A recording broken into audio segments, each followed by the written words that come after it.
нақш ва мақоми воситаҳои ахбори умма дар ҳаёти ҷомеаи муосир ба сол назаррас буда, он ба ташаккули афкори ҷомеа таъсири муассир мерасонад. Дар Тоҷикистони соҳибистиқлол аҳли кормандони воситаҳои ахбори умма, рӯзномаву маҷаллаҳо ва телевизиону радио дар иҷрои рисолати касбии худ побарҷо буда, ҷомеаро бо ғизои маънавӣ, хабару навидҳои тоза таъмин месозанд ва ҳамзамон ҳамчун яке аз воситаҳои асосии таъсиррасонӣ ба афкори ҷомеа метавонанд ба ҳалли мушкилоти мавҷуда фаъолона мусоидат намоянд. Агар ба саҳфаи таърихи дирӯзу имрӯзи матбуоти тоҷик назар афканем, он беш аз 110 сол аст ки арзи ҳастӣ дорад. Нашри аввалин рӯзнома бо забони тоҷикӣ бо номи Бухорои Шариф поягузори матбуоти тоҷик ба шумор меравад. Бино ба сарчашмаҳои таърихӣ, аввалин рӯзномаи сифр тоҷикӣ Бухорои Шариф 11 марти соли 1912 чоп шудааст.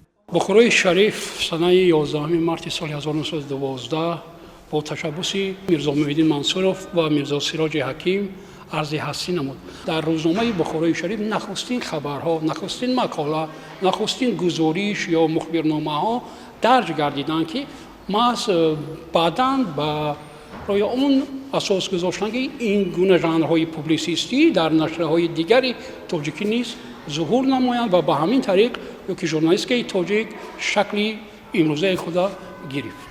Нашри нахустин рӯзномаи тоҷикӣ барои рушди минбаъдаи матбуоти тоҷик дар он шароити душвори таърихӣ заминаи устувор ва боэътимод гузошт. Таърихи пайдоиш ва рушду такомули матбуот дар вилояти Суғд таърихи наздик як асра дошта, аввалин рӯзнома дар вилояти Суғд бо номи Роҳи Колхозчӣ 25 марти соли 1930 дарҷ гардидааст, ки дар марҳилаҳои гуногун чандин маротиба номи худро иваз намуда, имрӯз бо номи Ҳақиқати Суғд чоп мешавад. бо дастгирии мақомоти иҷроии ҳокимияти давлатии вилояти Суғд ҷиҳати беҳтар намудани дастрасӣ ба иттилоот, инъикоси саривақтии рӯйдоду воқеаҳои давр ва беҳтар намудани фазои иттилоотии вилоят, се рӯзномаи вилоятӣ Ҳақиқати Суғд, Сагдийская правда ва Суғд ҳақиқатӣ ва инчунин маҷаллаҳои Паёми Суғд ва Камоли Хуҷандӣ дарҷ мегардад. махсус таъкид кардани ҳастам, ки дар миқёси ҷумҳурии мо махсус бо дастгирию таваҷҷӯҳи ҷаноби олӣ президенти ҷумҳурии азизи мо муҳтарам Эмомалӣ Рахмон матбуоти тоҷик рушд ёфта истодааст. агар ки то даврони истиқлолият дар қаламрави худи вилояти мон ҳамагӣ ду рӯзнома ба чоп мерасид, ин ҳам бошад Ҳақиқати Ленинобод ва Ленинобадская правда. имрӯз бошад қариб ки дар ҳама шаҳру ноҳияҳо рӯзномаҳо ҳаст.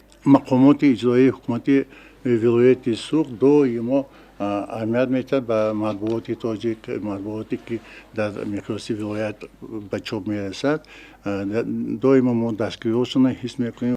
умуман солҳои охир ҷиҳати пешрафти соҳаи матбуот ва иттилоотонӣ дар вилоят тадбирҳои амиқ роҳандозӣ мегарданд. Дар саҳифаи рӯзномаву маҷаллаҳои вилоятӣ тараннуми ватан ва саодати ватандорӣ, таҳкими сулҳу суботи кишвар, ваҳдату ягонагӣ, рушди иқтисодиёт ва иҷтимоиёт бозтобӣ доранд. мутахассисони варзида, рӯзноманигорони ҳирфаӣ дар интишори нашрият дар миқёси вилоят заҳматҳои зиёд ба харҷ медиҳанд. даври истиқлолият ин ҳамон марҳилае аст, ки воситаҳои ахбори уммаи Тоҷикистон аз ҷумла дар вилояти Суғд хеле рушд карданд. дар ҳамин давра нашрҳои зиёди мустақил дар баробари нашрҳои давлатӣ ва соҳабӣ пайдо шуданд ва дар майдони расонаӣ фаъолият бурданд. дар ҳамин давра теъдоди зиёди телевизионҳои мустақил дар Тоҷикистон пайдо шуданд ва имрӯз аксарияти онҳо бахусус дар вилояти Суғд фаъолият доранд ва фаъолияти онҳо хеле муваффақона аст.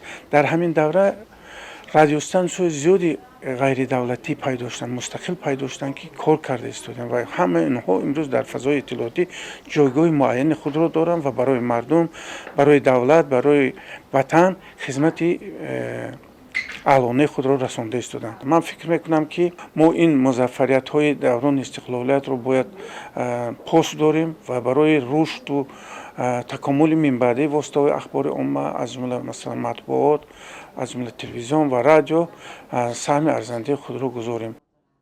дар вилояти суғд беш аз 100 рӯзномаи маҷалла, зиёда 30 адад телевизиону радио мавҷуд буда, дар тамоми шаҳру ноҳия ташкилоту муассисаҳо, сомонаҳои расмӣ ва саҳифаҳо дар шабакаҳои иҷтимоӣ фаъолияти бонизом дорад. ҳар яке аз ин расонаҳо ба таври худ фазои иттилоотии мамлакатро пурра карда, дар инъикоси равандҳои сиёсиву иқтисодӣ ва иҷтимоии ҷомеа ҳиссаи хешро мегузоранд.